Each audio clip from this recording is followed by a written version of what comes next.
Σώπα μη μιλάς, είναι ντροπή, κόψει τη φωνή σου, σώπασε. Έβλεπα αίματα στα πεζοδρόμια, τι σε νοιάζει μου λέγαν, θα βρεις τον πελά σου, τσιμουδιά, σώπα.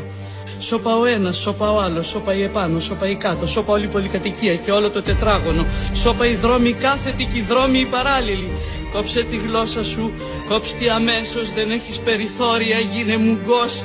Αφού δεν θα μιλήσεις, καλύτερα να το τολμήσεις. Κόψε τη γλώσσα σου, για να είσαι τουλάχιστον σωστός. Στα σχέδια και στα όνειρά μου, ανάμεσα σε λυγμούς και παροξισμούς, κρατώ τη γλώσσα μου, γιατί νομίζω πως θα έρθει η στιγμή που δεν θα αντέξω και θα ξεσπάσω και δεν θα φοβηθώ και θα ελπίζω, και κάθε στιγμή το λαρύγγι μου θα γεμίζω με ένα φθόγκο, με ένα ψήθυρο, με ένα τράπλισμα, με μια κραυγή που θα μου λέει «Μίλα!»